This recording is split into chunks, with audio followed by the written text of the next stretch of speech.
What I'm going to talk about in the next 45 minutes and get some room for questionings is something that's really not talked about much in game development.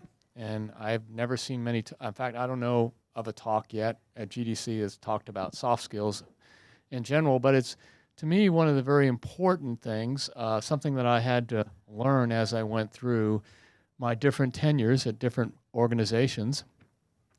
And I learned a lot about, watching people who've been very successful and how they get there. And a lot of it has to do not with the hard skills, it has a lot to do with the soft skills. And I kind of learned from them about how to be successful in companies. And it's really difficult at times, especially in our business. We deal with a lot of different type of people. How many people are engineers in the room? Okay, how many people are producers? Designers? Artists? Good, good.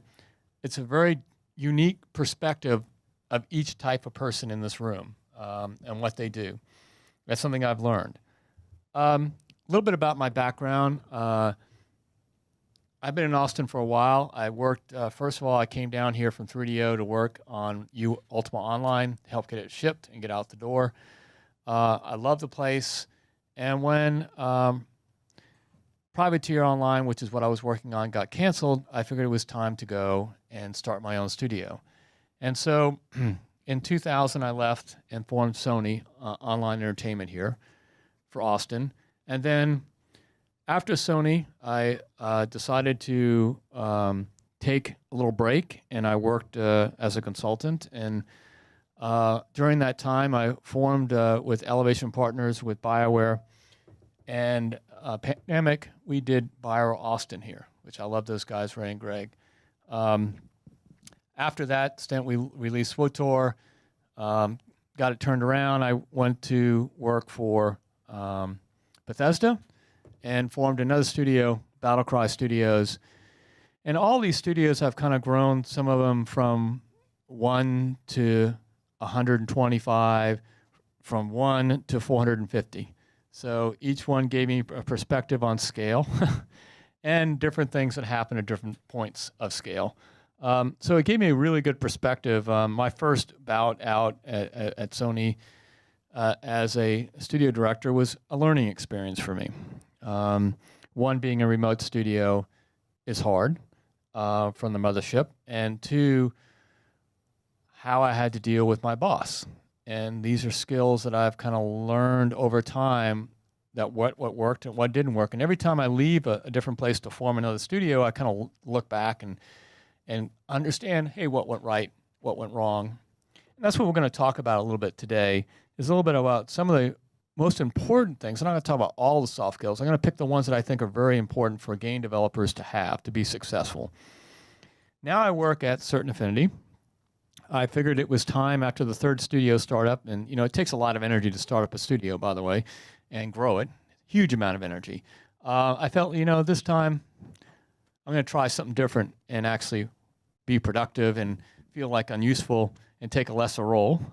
And now I work for Certain Affinity, who has a great reputation for Halo, Call of Duty, and Left 4 Dead, among the other things we're doing.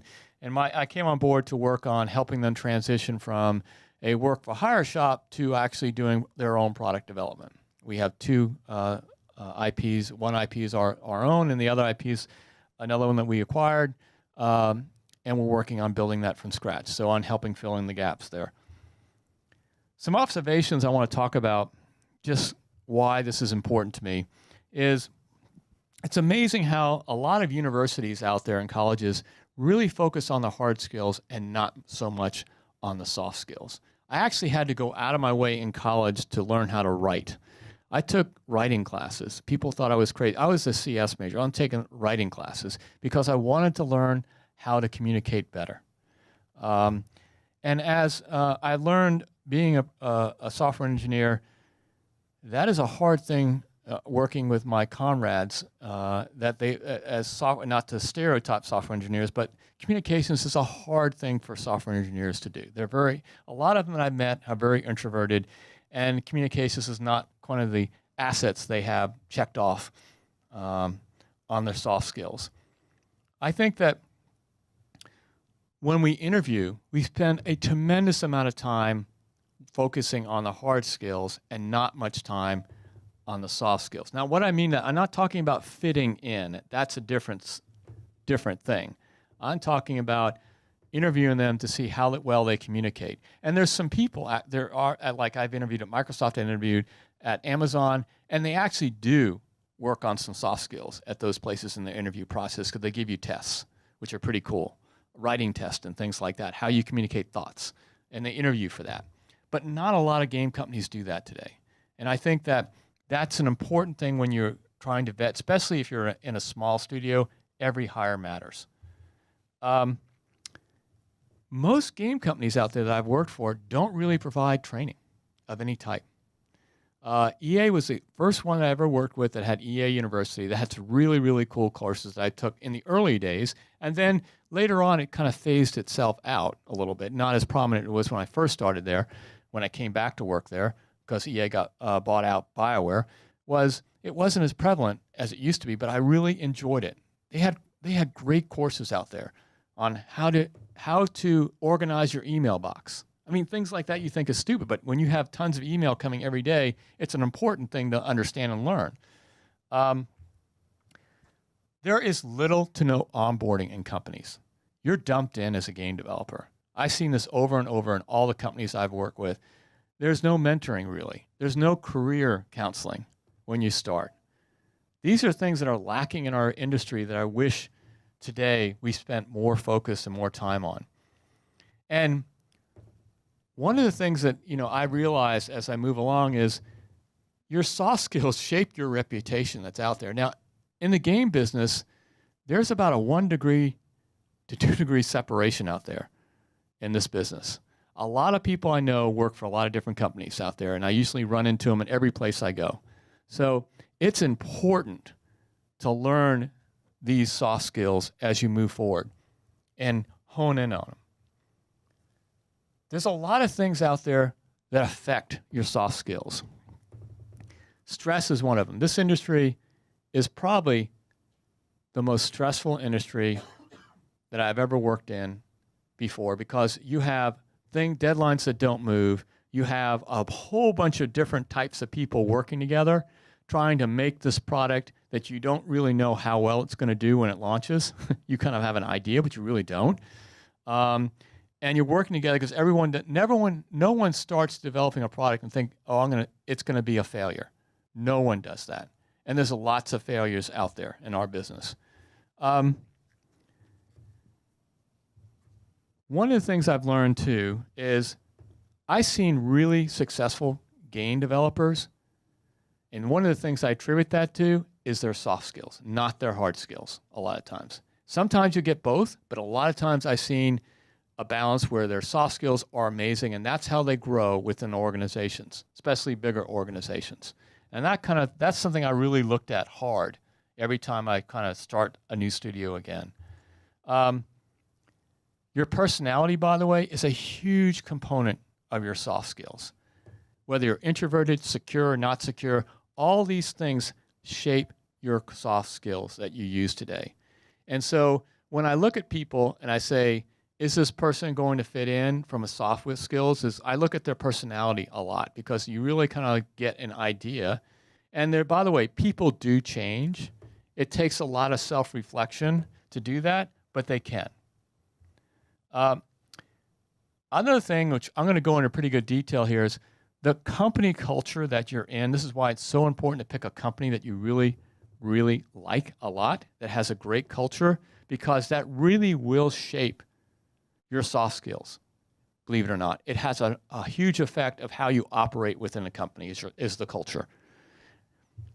So basically, this is the value proposition to the company when I say group, to the company, right? It's really your hard skills. I mean, most people either have it or not on that department. That's pretty easy to test for. Plus your soft skills, that's your value. And I'll go into that later. We as a group we're probably a very special group of people, because we deal with all sorts of interesting, I'll just word that word in quotes, interesting people we deal with daily developing a game. It takes a lot of people to work together that are very different from each other, that have different problems, different issues, different lenses the way they see things. And to me, this is where it's important, as anybody in here as a producer or a manager, to understand how to deal with that. So when I talk about culture, it is about how you interact within the organization to be successful. That's what it is, how you fit in, basically. Lots of different companies have cultures that are either top-down, that means pretty much it comes from the top, or bottoms up, which is collaborative, right? It's either one or the other. I very rarely see companies that do differently. And so that is a different perspective of how you communicate within a company, which is one of the skills I'm going to go into, soft skills about communications. Because if it's top down, it's going to take a lot more effort if you're down below to convince them to do something different or to change their perspective, right? Where it's bottoms up, you're collaborative, that's a lot better. Now, a lot of good companies, by the way, have a game director on a project. The game director is like a film director on a set. They make the final call. That's reality. That's okay. But they do it, a good director does it in a way where he convinces you that's what to do. Even though you're not convinced yourself, by the time he's finished talking with you, you are. That's leadership. A lot of organizations are either design or tech focused. Very rarely do you see the two combined, right? And so that's a different approach that you have to see how you fit in on a tech-driven organization versus a design-driven organization. Because they're totally different in the way they go about how they make games. And it's important as you are within your groups, as you're in your company, are you happy there? Because that's another big perspective I think is important to make sure your soft skills are going in the right direction. Because if you don't match what you're in, the culture you're in, you're going to be swimming upstream, basically. And believe me, I've been there. It's hard. It's really, really hard. I think managing a remote studio that has a different culture from the main studio, it's really asking for it. It's one of the lessons I've learned. You really have to adopt a culture that's very similar to your mothership. But this brings back one of the first soft skills I'm going to talk about, because this one, I call it emotional intelligence. I've seen, and I want to stereotype anybody in here, because engineers have one of the issues that I have is emotional intelligence. They're very logical, very focused, and I think that when I look at emotional, especially when I look at my personal emotional intelligence, I think one of the big things about how you grow and how you change and how you're successful in a company, self-awareness is everything. It's everything. You have to understand when you fail. I've seen people, and this has happened over and over again, fail and they are victims. They blame themselves. They're victims because they said it wasn't my fault. The reality was, if you look back from the lens of what happened, they had a big part in that. And so self-awareness is the only way, in my opinion, people grow. If anything, emotional intelligence, soft skills, that's the most important one I could say you got to take away. If you really want to grow and change and do well and be successful in this business, self-awareness is everything. It really, really is.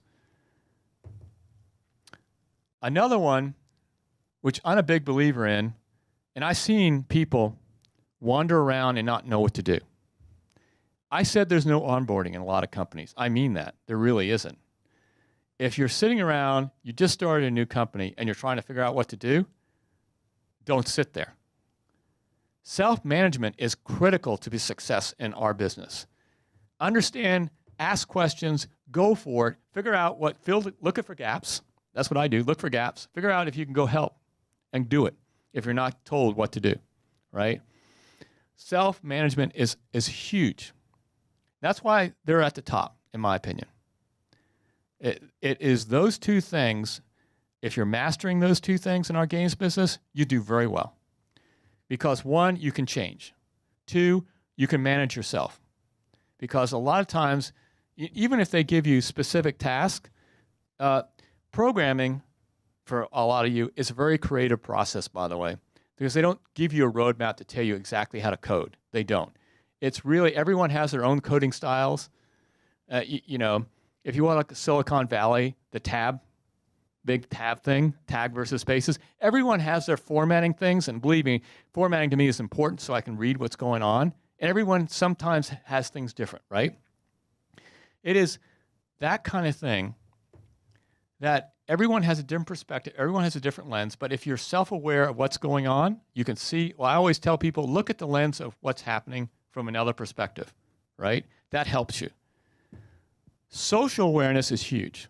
So some people, when they look at companies, I look around and I figure out how, from a social perspective, am I going to work within this group? Because we are working as a team. It's not an individual effort on everything we do. So understanding how to socialize is an important part of being successful.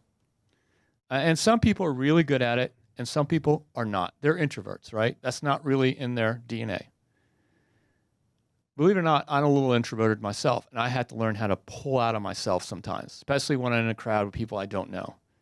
And so I have to pull myself out and try to bring awareness to, hey, I need to communicate, I need to talk to these people. Especially when you go to a new company. It's hard, by the way. Starting new and you don't know anybody, it's hard. And social awareness is important because, and I'll talk about this later, is our audiences are becoming, our studios are becoming more diverse.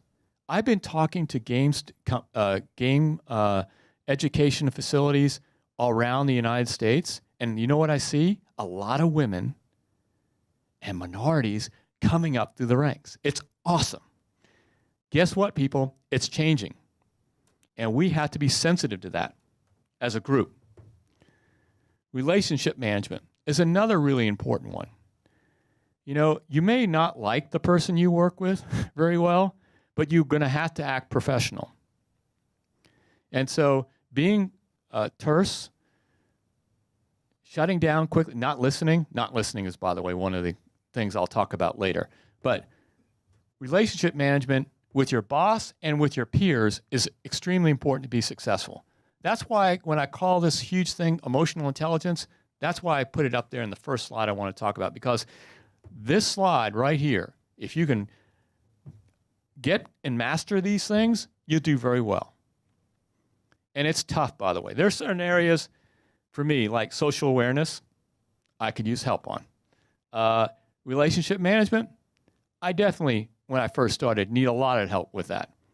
And it's about also how you talk to people as well, how you communicate. Adaptability is another one. We have a very unique business. Our business changes every 4 to 5 years. Probably very rare, because I look at other people in tech. Oh, we've been working on that technology for 10 years. Oh, that's nice. Consoles change. Our audience changes. Our preferences in our audience changes. Our tech gets better, allows us to do more cool stuff, AR, VR. You know, all the stuff that's coming together. It will be in glasses soon, and you won't know it. You know, all this kind of stuff, all the gaming horizon is changing very fast. We have to be able to accept change. We can't resist change. Change is good. I like change, actually. I think change is great. It breaks things up. I think when I look at some studios that have been around for a long time and have this great culture, but they're not getting anywhere, it's because they're afraid to make the steps forward. So adaptability is one thing that I think is extremely important in the games business to be successful. This one, because we're a team, because today's world, there are tons of people getting involved in making a game. Even indie games could be up to 30 to 40 people making a game. They all have to row in the same direction, or it's going to be chaos. And so collaboration, being collaborative, is key. You have to learn how to work with others and play with others. You know, it's funny, being a GM in the studio, I deal with about 70% personnel issues and 10% studio issues and 20%, you know, getting down to management of the product. And the larger you get, the more that consumes you. Getting people to play well together, I said everything I learned in kindergarten is what I apply when I was a GM. Work well, play well with others, draw between the lines. All the things you're taught in preschool and kindergarten come to life. This one I think is the most important one, and I think that there have been a lot of successful people out there with huge egos. I've seen egos kill people in a sense of not people wanting to work with them anymore. They were great when they started, and suddenly they have a hit behind them. Their ego takes over. They think they're gods, and they don't listen anymore. And I've seen several of my friends go through that phase, and I go, oh, God, they're going through that phase again. You have to be able to have humility. Humility, in my opinion, is how you grow. It's that self-awareness part that I talked about on emotional intelligence, humility. It is something that we all have to have. If you can't listen to what your team is telling you because you feel like they don't know better than you, or you've been there, done that, and have the t-shirt, there's always a different perspective and always a different way to solve a problem. Always. So humility is something, I've seen this at so many different game organizations I work with, has been a way to almost stop, almost like a ceiling of the growth and prosperity of a company because of top leadership's ego, or there's a person at top with a big ego. And that's something I hope you guys take away from. That is something that I try to either figure out a way to work around it or figure out a way to make a change, because it has to be that way to be successful. This is another one I really think is important, a soft skill, confidence. You know what? By the way, game development, we don't know the answers to anything we're doing. Really, really, we don't. Everything we do is a guess. It really is. Is this going to be a successful game? I don't know. I think it will. I have confidence it will. Confidence is very important, by the way. If I look at someone that's not confident, I'm not going to invest in them. Number one, I'm not going to, as from a publisher point of view, I'm certainly not going to give them large responsibilities if they don't confident. Now, a lot of times it's good for people to fail, by the way. There's nothing wrong with failure. Nothing wrong with failure. If you're afraid to fail, you'll never be successful, in my opinion. So confidence, in my opinion, is a really true attribute to have in our business. Because again, there's so many unknowns, there's so many variables that we hit all the time, especially when doing games as a service. You're not going to have the answers. You're just not. You're going to have to go with your gut. You're going to have to go with what your team is telling you and say, we're rowing here. Okay, I know some people may be concerned. Let's do it. Decisions are good. I used to have a button because there are points in projects that people are so terrified to make a move, they don't make a move. This is, I think, one of the most important ones, and this is something actually I always and will continue to need to work on, is communications. It's really, really hard. And by the way, email is the hardest of communication forms to really do well. I've seen people write so well, communicate so well, and by the way, they're way up here because for a reason. They know how to communicate. They know how to express themselves well. But one of the things I think about communications that I've learned, especially in the last two positions I was in, is with Bethesda and working with certain affinities, how to listen. How to listen. And by the way, it's real easy not to.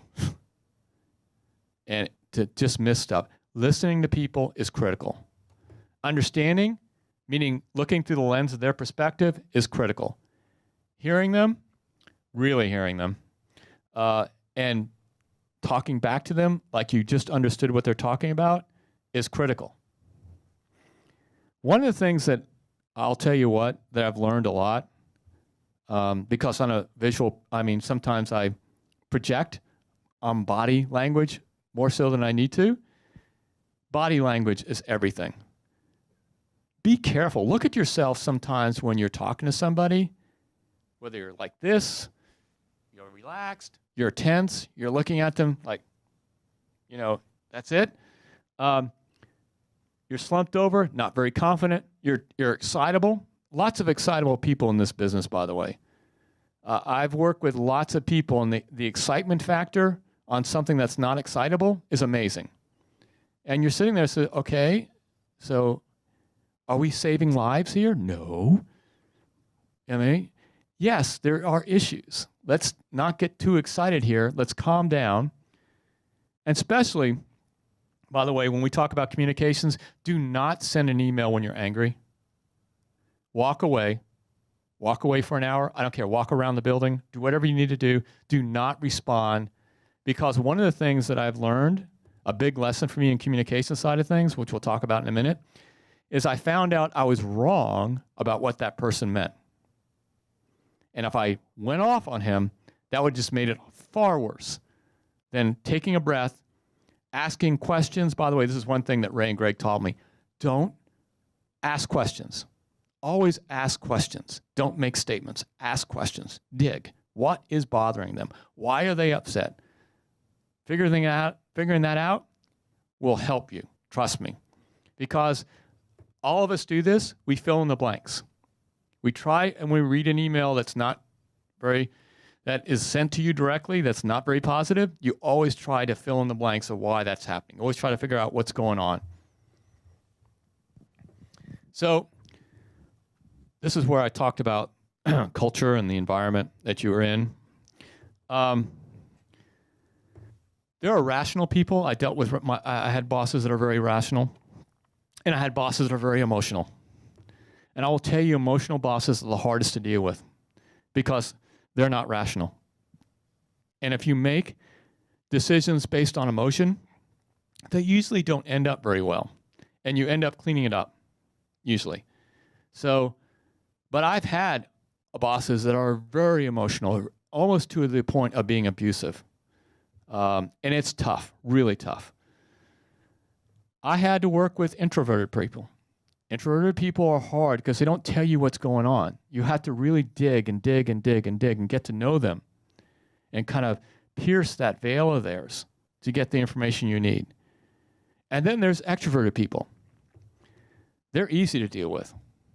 You can go to them, they talk to you, they tell you what's going on, they're awesome. A lot of times the extroverted people are easily excitable, though. Just a bit of warning. But again, where I like to be is I like to deal with rational people. That's what I like to deal with. And by the way, in this business, you're going to have all these quadrants to deal with. And that's where your soft skills come in really handy as far as communications go, because communicating to an introvert is a lot different than an extrovert. Communicating to a rational person versus an emotional person are two different ways of communicating. And that emotional person can be easily excitable, really excitable. So you got to figure out ways, an emotional person, to calm them down and get them to think about what's going on without getting deeper into a bad situation. And that is a tightrope, I'll be honest with you, especially depending on the type of culture you have, whether it's bottoms up or top down. And usually an emotional driven group is usually top down. And so to me, that's where communications is important. So how you communicate to an emotional person is you ask questions. What is bothering you? Why are you this upset? I know you said these things. You try to project back, look through their lens, and see if you can figure out what the problem is, and offer. A lot of times, if you start offering solutions to what they're troubled about, they start being emotional, right? They start to calm down. Introverted people, I've always had to, when I communicate with them, I had to do more one-on-ones with introverted people than email. Introverted people love email. That's what they do. They love email to death. You have to break that. You have to go to them. That's what I usually have to do for introverted people. You have to, if you see introverted people in your group, which a lot of people are, you ask them to, when you're talking to a team for a team meeting and things like, hey, do you have a question? Or do you have anything you want to add? You point these people up, bring them out of their shell, right? Rational people, again, rational extrovert people, a lot easier to communicate with, a lot easier to deal with. But one of the things I say, and this is what I realized during review time, because I always had a boss except for one company that I started up with several other people. And we were our own bosses, which is a whole another level. But one of the things that I always found is with really good soft skills, especially emotional intelligence, and the ones I said, you're amazing to see the really good people are the ones that are outstanding, that go beyond. They're the ones that get the great reviews. And that's why I think soft skills in our business is critical and not really talked about much, which is crazy. I think there should be training. I've taken leadership training, which has really helped me. That's leadership training is focused a lot on soft skills, a lot of group dynamics on leadership training. Colin Powell has a great blog out there on leadership that is awesome for anybody that is in management, and how he deals with, especially when you're in the battlefield, things change all the time. Talk about a dynamic environment. You have to be, everything never goes to plan. That's exactly what our business is like. Everything never goes to plan. And that predictability, that's not being very predictable, is what drives publishers crazy. It is what drives a lot of people who give you money crazy, because we're not developing widgets. We're actually developing a piece of software that is a piece of entertainment.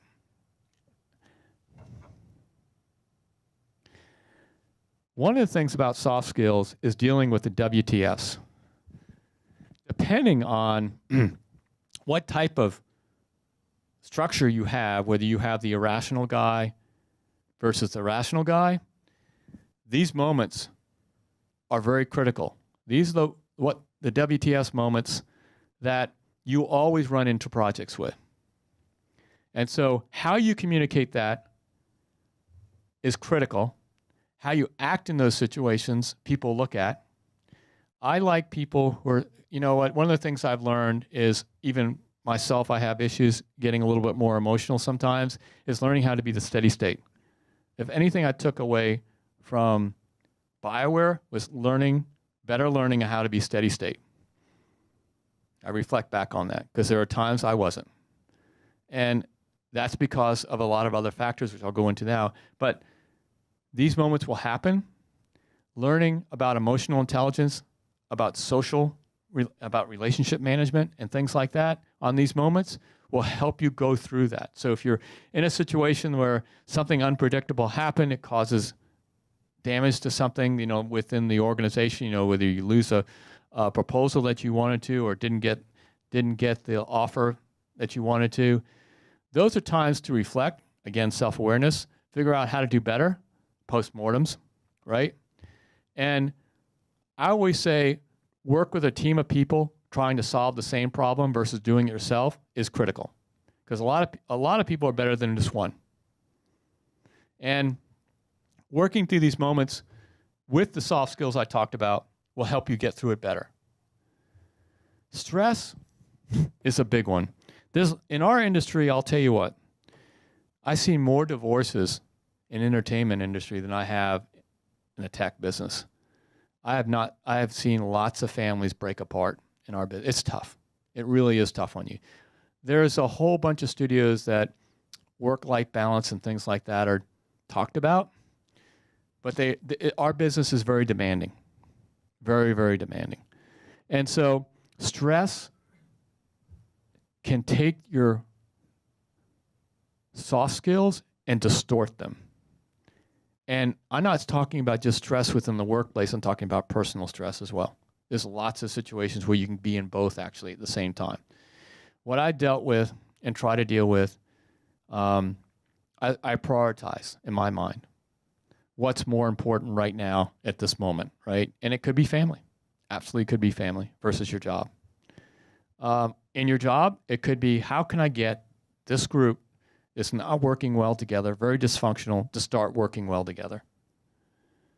thinking about how I communicate to the individuals within the group. How can I get them to stop being dysfunctional and start focusing on the one direction and going the way that I think the project needs to go? That's very stressful, by the way. You know, building products, especially when your company relies on its success of these projects, can be extremely stressful, especially at the top. That's where that's what I've been for 20 years. At the top, people look at me and says, what do you do? Seriously, what do you do? On useless overhead. But what I do is I have to ride on the tip of the arrow, spear of that stress. Because I look at all the people I've employed and want to keep employed, and I want to make sure that I properly defend them so they can build the game they want, and it's successful. And a lot of times in our business, that's a huge amount of ask for one individual to hold. And that's why it's critical to have people around you that have very similar soft skills that you do, especially in your leadership group. One of the things I learned about, and I think this is one of probably the most important thing, is this is a big lesson I learned at Sony and moving on to BioWare, is I was constantly looking back and not forward. I don't want to do this because this and this and this. You know what I learned, especially now? I don't look at in front of me, I look where I'm going. Because when I look in front of me, I'm just going to hit it. Where I'm looking where I'm going is where I'm heading. That's the most important thing. As far as using your soft skills, think about your soft skills like that. Where am I going? Not what's in front of me. That helped me so much. And not being a victim, not looking back. That's happened. That's done. Who cares? It's great to learn from it, from a reflection point of view, and doing postmortems and things like that. Absolutely. You're doing postmortems to look forward, so you don't repeat bad things happen again. So this is a time, again, I picked a few of these because I think they're the most important, in my opinion, I pick out. There are a lot more out there, but they're what I believe is critical to be successful in our industry. So it's time for questions. Anybody want to ask any questions? It's a great topic. Oh, come on. There we go. You said you just touched on a few of the soft skills that are beneficial for our industry. Yes. Where is the resource? So though they're tech related, right? I think when you go Google, you'll find lots of good books on soft skills, lots of good studies on emotional intelligence, on communications. Those are the things I'd like, those adaptability, ego, the introvert, extrovert, emotional and rational, and how you deal with it. That's the type of things I think you should go look for. Because in our business, you have a mix of all that within a company. You do.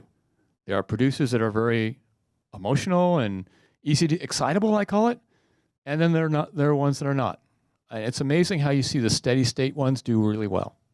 I think when I look at leadership, because leadership, by the way, leadership is there's like the Colin Powell video, he has a great video out there on YouTube. That's worth seeing. He did a great presentation on it. Yes. Anybody else? Yes. Outside of like formal training and books and things like that, is there anything that you would recommend we do to work on our soft skills, like for example, meditation in the morning or more networking to get a more diverse perspective or introduce to more personalities? Like, is there anything that you would say that would be a good thing to follow? I do. One of the things I do is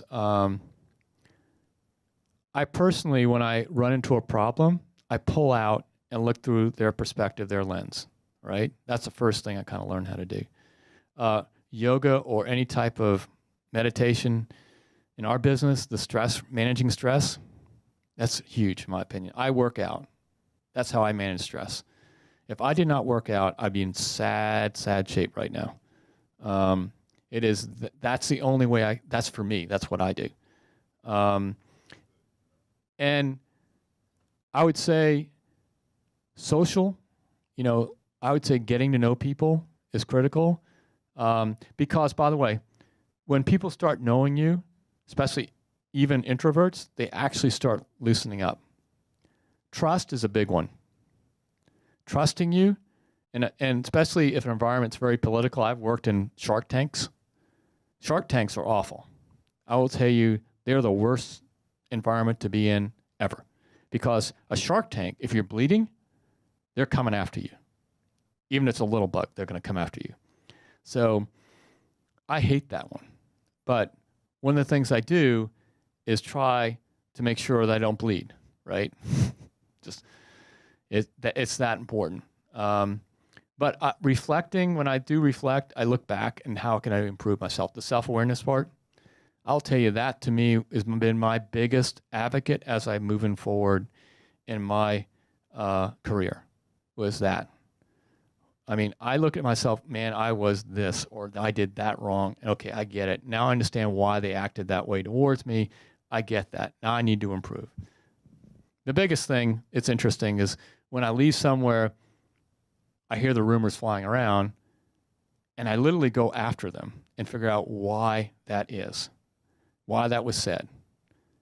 And I don't take it personally against the people saying it. I just say, okay, that's great feedback. A lot of people are not going to give you that feedback, by the way. That's really hard. By the way, hard discussions like that, like how you're doing in performance and things like that, especially if it's bad, is hard. Really hard to do because, again, if you don't have that self-awareness phase, I had a person that I put on a PEP, personal action plan. And that person, I said, here are the things you need to do. Here's a roadmap how to get better. But that person didn't have the self-awareness to understand what the problem was. He was blaming it on, he's being a victim again. So I realized he's not going to improve. It's not. If he can't have that self-awareness phase to him, then I had to let him go. And those conversations are not easy at all. But it's the best thing for him and us because hopefully he'll learn, right? Any other questions? Come on, there we go. Do you have any advice for identifying perhaps gaps in your soft skills and developing those further? I do one-on-ones with a lot of people I either work with or work around me. And I said, what can I do better? Is there any advice you give me? The building the trust, by the way, is a key to making that happen. So if they trust you, that's a social skill, by the way. It's the other thing about emotional intelligence I put down there. That socialization part, if they start trusting you, they'll be more open, right? Knowing that there's not going to be any consequences. You're not going to yell at them. You're not going to get pissed at them, right? But that's what I do. I ask people, how can I get better?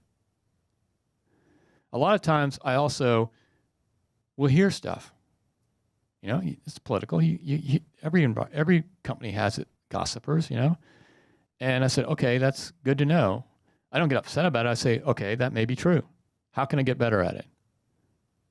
Right? And sometimes I even ask, when I know where it's coming from, I go, how can I do this better? One of the things I did I started this at BioWare, and I did this at every studio I managed, is I did surveys, anonymous surveys. Now, by the way, I had to get them to be anonymous because what happens every time I do a survey is I get in a room with the leads and they try to figure out who said that. It's natural human instinct.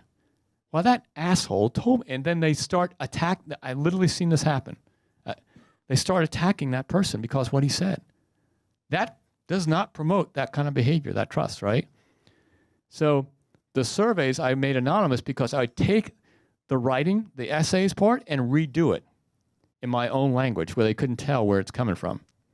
That's the only way that works. But that survey allowed the managers to see how they're doing or allow people to say, hey, this guy's not pulling his weight. And why? Right? So those are kind of things that are really important, that one-to-one communications, number one, listening around you, being aware of what's going on around you is another, and doing anonymous surveys, you know, trying to get, if you're especially in management, how are you doing? A lot of people are not going to tell you. Not in our business. You're kind of on your own. Sometimes you find out by getting asked to leave, and you don't know why.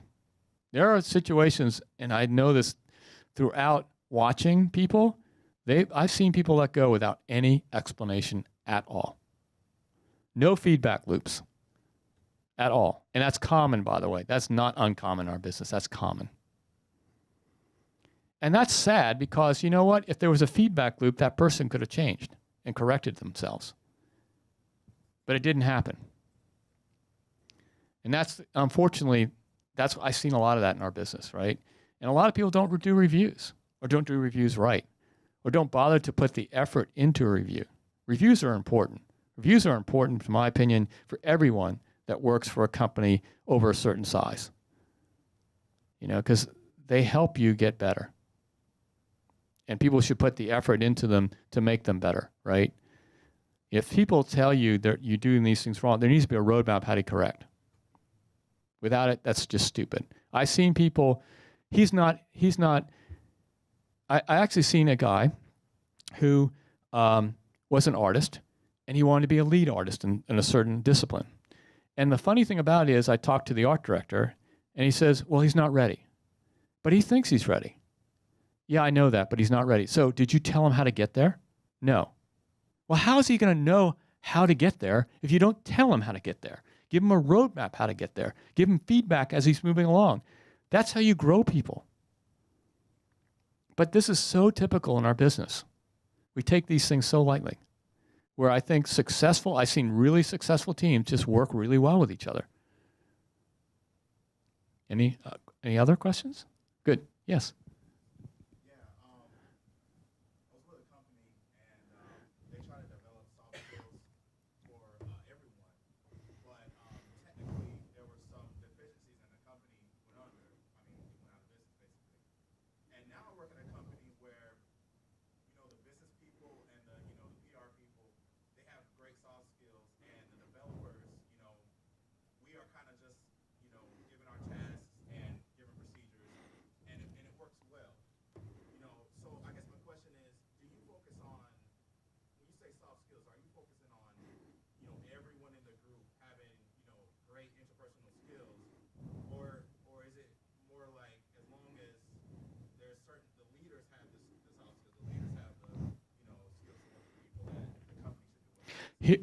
Here's how I put it. If you want to be successful in a company, you want to be successful and recognized, you have to have good soft skills to do that. I really think so. Sometimes there are exceptions to that. That's not always the rule, where you have this amazing talent. He or she is awesome at what they do. They are what I call not in management, but exceptional at their job, right?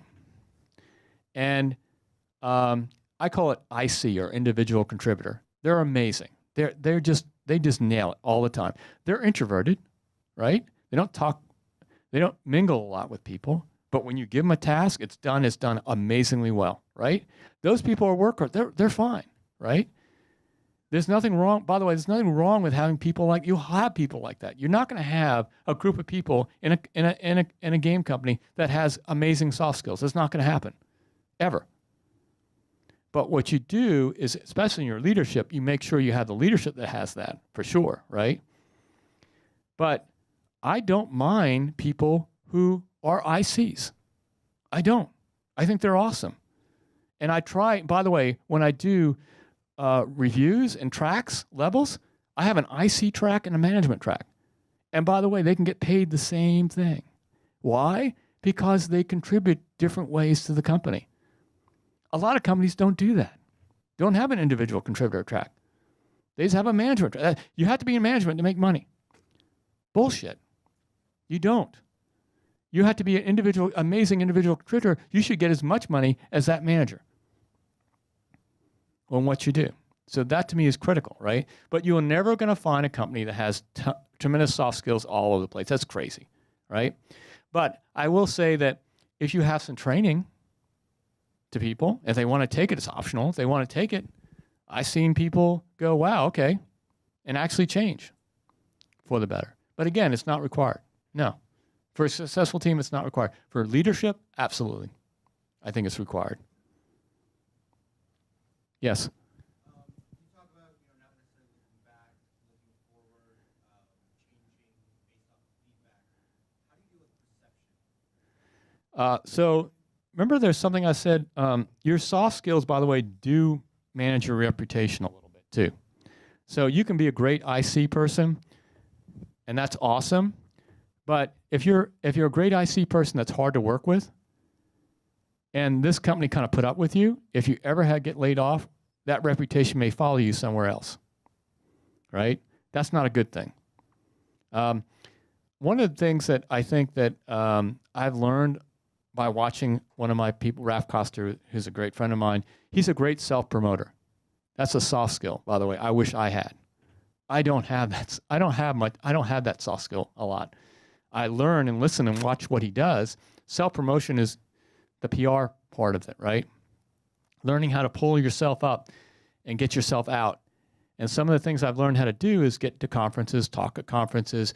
I also go socialize at GDC and things like that, meeting people that I don't know, going to lectures and things like that. And I enjoy doing that, right? It's fun to do because I grow, right? Those are things you can grow. But your PR, your soft skills do help your PR. I'll have to tell you that. I've seen people very successful do very well because they have great PR and because they have good soft skills. I mean, that's one of the reasons why I think again, if I was an IC, that I would love to learn maybe some better ways to communicate or better ways to be more social, right? I won't be able to because just personality-wise, it's harder for me to do, but at least I'm aware of that. And so when I work in a team, I know how to do what I need to do to get my job done. And people feel like they can come talk to me. That's the key. Do people feel like they can come talk to you? Or are people afraid to talk to you? That's a real indicator right there that there's a problem, right? If they can't talk to you. Because, again, collaboration, that's huge. Huge, huge, huge. Yes? Is there anything you would do to help facilitate self-reflection on your team members? Yes, actually, postmortems are great for that. And I'm real honest when I go to postmortems. I try to be diplomatic but honest. And I ask questions, why do you think this occurred? And by the way, a lot of times people, through reaction, do finger pointing, right? I don't like that. No, seriously.